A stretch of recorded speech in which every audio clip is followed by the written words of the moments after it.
दोस्तों 2 जुलाई 2020 की वो दिल दहला देने वाली घटना तो आपने जरूर सुनी होगी, जिसने पूरे देश को हिला दिया था। आधी रात के समय कानपुर के बिकरू गांव में विकास दुबे नाम के एक व्यक्ति ने अपने साथियों के साथ मिलकर डीएसपी समेत 8 पुलिसकर्मियों की हत्या कर दी थी। विकास दुबे उत्तर प्रदेश के कानपुर जिले के बिकरू गांव का रहने वाला था। उसके पिता का नाम रामकुमार दुबे और माता का नाम सरला दुबे है, जो अपने छोटे बेटे दीपू के साथ लखनऊ में रहती हैं। विकास दुबे की पत्नी ऋचा दुबे कई बार स्थानीय जिला पंचायत के चुनाव जीत चुकी है। विकास दुबे के 2 बेटे हैं, आकाश और शांतनु। आकाश ने रूस से एमबीबीएस की पढ़ाई की थी। विकास दुबे ने 90 के दशक में जुर्म की दुनिया में कदम रखा। स्थानीय नेताओं की छत्रछाया में वह पहले मारपीट करता था, छोटे मोटे अपराध करता, रंगदारी वसूलता था। 1990 में अपने ही गांव के एक व्यक्ति के कत्ल के मामले में विकास दुबे के खिलाफ पहली बार एफआईआर दर्ज हुई, लेकिन थोड़े दिनों बाद ही पीड़ित पक्ष की ओर से वापस ले ली गई। साल 1996 में विधानसभा के चुनाव हुए, तब विकास दुबे ने बसपा से विधायक हरिकिशन श्रीवास्तव का साथ दिया। उनके सामने भाजपा की ओर से संतोष शुक्ला चुनाव मैदान में खड़े थे। हरिकिशन श्रीवास्तव ने चुनाव जीत लिया और विकास दुबे और अन्य कार्यकर्ताओं ने जीत की खुशी में जुलूस निकाला। इसी जुलूस के दौरान विकास दुबे की लल्लन वाजपेयी के साथ झड़प हो गई। लल्लन वाजपेयी संतोष शुक्ला का साथी था। यहाँ से विकास दुबे की लल्लन वाजपेयी और संतोष शुक्ला के साथ दुश्मनी शुरू हो गई। उसके कुछ समय पश्चात नगर पंचायत के चुनाव हुए, जिसमें बीजेपी की ओर से लल्लन वाजपेयी को सफलता मिली। उनको चेयरमैन बनाया गया और जिला परिषद में जीत के बाद संतोष शुक्ला को जिला अध्यक्ष चुना गया। साल 2000 में ताराचंद इंटर कॉलेज के सहायक प्रबंधक सिद्धेश्वर पांडे और उसके बाद राम बाबू यादव नाम के एक व्यक्ति की हत्या के मामले में भी विकास दुबे का नाम सामने आया। लेकिन इसी साल जेल में रहते हुए विकास दुबे ने शिवराजपुर सीट से जिला पंचायत का चुनाव लड़ा और जीत गया। साल 2001 की घटना उस समय की सबसे बड़ी घटना थी, जब 12 अक्टूबर के दिन विकास दुबे ने अपने साथियों के साथ मिलकर लल्लन वाजपेयी के घर पर हमला बोल दिया। लल्लन वाजपेयी ने इसकी खबर संतोष शुक्ला को दी। संतोष शुक्ला उस समय राज्य मंत्री बन चुके थे। संतोष शुक्ला तुरंत सिवली थाने पहुंचे ताकि वहां से पुलिस फोर्स को साथ लेकर विकास दुबे को रोका जा सके। लेकिन विकास दुबे को इस बात की भनक लग गई और वो खुद सिवली थाने पहुंच गया और सिवली थाने के अंदर ही संतोष शुक्ला और विकास दुबे के बीच बहस हो गई। बहस इतनी ज्यादा हो गई कि विकास दुबे ने संतोष शुक्ला को थाने के अंदर ही गोलियों से भून दिया। थाने के अंदर एक राज्य मंत्री की हत्या से पूरे देश में हड़कंप मच गया। इसके बाद भी विकास दुबे को गिरफ्तार नहीं किया गया, लेकिन भारी दबाव के चलते विकास दुबे ने आत्मसमर्पण कर दिया। लेकिन मामले में कुछ खास हुआ नहीं, क्योंकि एक भी व्यक्ति विकास दुबे के खिलाफ गवाही देने को तैयार नहीं हुआ। यहाँ तक कि संतोष शुक्ला के सरकारी गनर और ड्राइवर ने भी मुंह मोड़ लिया और विकास दुबे बरी हो गया। साल 2004 में एक केबल व्यापारी दिनेश दुबे की हत्या का आरोप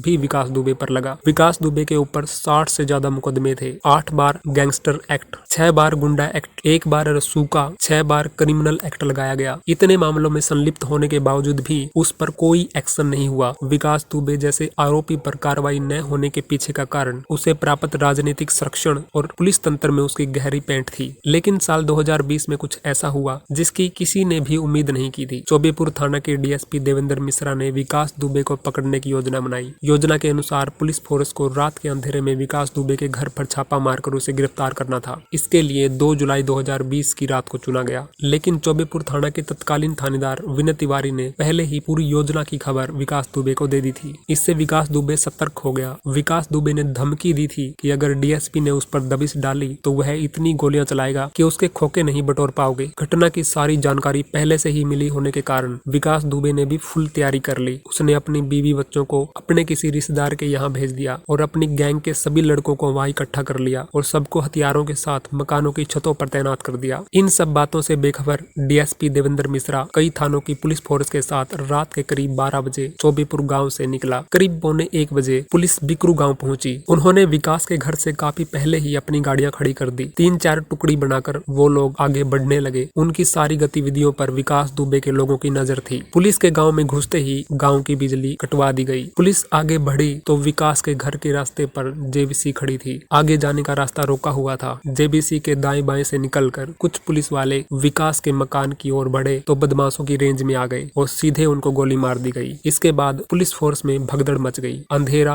अनजान गलियां, ऊपर से आती गोलियां, कुल मिलाकर पुलिस पूरी तरह से बदमाशों के जाल में फंस चुकी थी। विकास दुबे के किलेनुमा घर के आसपास उसी के लोगों के घर थे जिनकी छतों से गोलियां चलाई जा रही थी। पुलिस को बचने का कोई रास्ता नहीं मिला। पुलिस फोर्स इतने बड़े हमले के लिए तैयार नहीं थी। कुछ पुलिस वाले आसपास के मकानों की तरफ भागे तो सबके दरवाजे बंद थे। विकास दुबे ने गांव वालों को अपने खिड़की दरवाजे बंद रखने की धमकी दे रखी थी। पुलिस वाले घरों के बाहर, बरामदे, खंभों के नीचे, बिना दरवाजों के खुले पड़े शौचालयों में छिप गए, लेकिन बदमाशों की नजर से नहीं छिप पाए। एक शौचालय में तो एक के ऊपर एक 4 पुलिस वाले जख्मी हालत में मिले। डीएसपी देवेंद्र मिश्रा बचने के लिए एक मकान में घुस गए तो विकास छत के रास्ते वहां पहुंच गया और गोलियों से उसका पैर काट दिया। फिर उसकी कनपट्टी पर राइफल रखकर गोली चला दी। इससे डीएसपी के सिर का आधा हिस्सा उड़ गया और मौके पर ही उसकी मौत हो गई। विकास दुबे के आतंक से देवेंद्र मिश्रा बहुत नाराज थे। वो हमेशा कहते थे कि मैं इस गुंडे बदमाश विकास दुबे के पैर तोड़ दूंगा। इसी कारण विकास दुबे देवेंद्र मिश्रा को अपना सबसे बड़ा दुश्मन समझता था। जब उसने मकान में छिपे देवेंद्र मिश्रा को पकड़ लिया तो उनसे पैर तोड़ने वाली बात भी कही। उससे कहा, तूने मेरे पैर तोड़ने की बात कही थी और अब देख मैं तुम्हारा पैर कैसे तोड़ता हूँ। इसके बाद उसने पैर में कई गोलियां मारी जिससे पैर आधा कट गया। पहले माना गया था कि पैर कुल्हाड़ी से काटा गया, लेकिन पोस्टमार्टम से पता चला कि पैर में गोलियां मारी गई थी। हमले की सूचना जैसे ही तत्कालीन एसएसपी दिनेश कुमार को मिली तो उनको यकीन नहीं हुआ। वो एकदम हक्के बक्के रह गए। दरअसल एसएसपी कुछ दिन पहले ही शहर में आए थे। उन्हें विकास दुबे के बारे में पूरी जानकारी नहीं थी। डीएसपी ने जब उनसे छापा मारने की इजाजत मांगी तो साधारण बदमाश समझकर उन्हें अनुमति दे दी गई। लगभग पौन घंटे के बाद एसएसपी, आईजी, डीआईजी समेत कई अफसर बिकरू गांव पहुंचे। रात करीब 3:30 बजे पुलिस बदमाशों का घेरा तोड़ सकी। इधर उधर घायल पड़े पुलिस वालों को रेस्क्यू किया गया। सुबह 4 बजे तक सीओ समेत 8 पुलिस कर्मियों की लाशें गिनी जा चुकी थी। घायल अलग से थे। 8 पुलिस वालों को शहीद कर विकास दुबे और उसका गैंग गांव के पीछे के रास्ते से फरार हो गया। कोई बाइक से भागा तो कोई पैदल। सब पुलिस की पकड़ से दूर निकल गए। सुबह 9 बजते बजते हजारों पुलिस वाले गांव के एक एक घर की तलाशी ले रहे थे। पुलिस ने AK-47, एनसास राइफल समेत कई अन्य हथियार बरामद किए। दर्जनों जगह गलियों में, सड़कों पर, बरामदों, आंगन, शौचालयों में और खंभों पर खून बिखरा पड़ा था, जो रात के अंधेरे में हुए खूनी खेल की गवाही दे रहा था। जहां डीएसपी देवेंद्र मिश्रा को मारा गया था वो पूरा आंगन खून से रंगा हुआ था। विकास दुबे पुलिस के लिए चुनौती बन गया था। पुलिस ने बिकरू गांव में जेबीसी से विकास और दूसरे बदमाशों के घर ढहा दिए। वारदात के एक दिन बाद तक विकास पड़ोस के गांव में छुपा रहा, लेकिन पुलिस को भनक तक नहीं लगी। उसको पकड़ने के लिए एसटीएफ को लगाया गया। एसटीएफ ने पहले उसके बहनोई के घर पर छापा मारा, फिर औरैया में लोकेशन मिली। इसके बाद वह फरीदाबाद भाग गया। वहां से छिपते छिपाते वह उज्जैन पहुंच गया, जहां 9 जुलाई 2020 को एक माली ने उसको पहचान लिया और पुलिस को जानकारी दी। उज्जैन में विकास दुबे की गिरफ्तारी का पता चलने पर कानपुर पुलिस उसको अपनी कस्टडी में लेने के लिए वहां पहुंच गई। अगले दिन 10 जुलाई को पुलिस उसको उज्जैन से कानपुर ला रही थी, लेकिन 12 टोल प्लाजे के पास अचानक कार पलट गई। इंस्पेक्टर रमाकांत ने साथियों की मदद से विकास को बाहर निकाला तो उसने रिवॉल्वर छीन ली और भागने लगा। पुलिस ने उसको सरेंडर करने की चेतावनी दी तो उसने पुलिस पर फायरिंग कर दी। पुलिस ने भी जवाबी फायरिंग की तो वह मारा गया। यह एनकाउंटर भी काफी विवादों में रहा, लेकिन बाद में जांच कमेटी ने यूपी पुलिस को क्लीन चिट दे दी।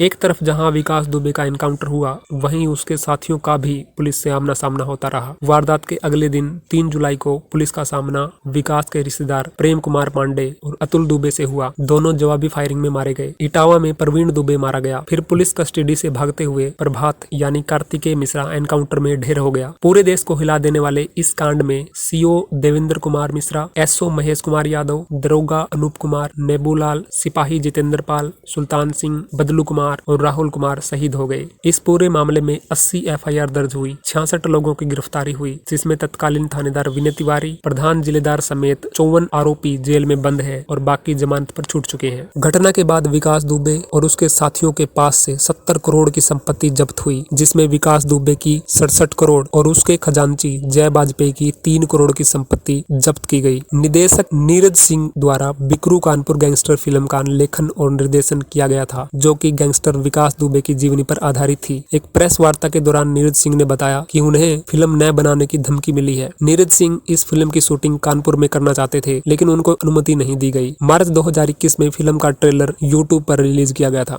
दोस्तों, विकास दुबे से जुड़ी आज की हमारी ये कहानी यहीं पर समाप्त होती है। उम्मीद है कि आप लोगों को जरूर पसंद आई होगी। वीडियो को लाइक करें और अपने दोस्तों के साथ जरूर शेयर करें। ऐसी ही और कहानियां सुनने के लिए हमारे चैनल को सब्सक्राइब करें और बेल आइकन जरूर दबाएं। धन्यवाद।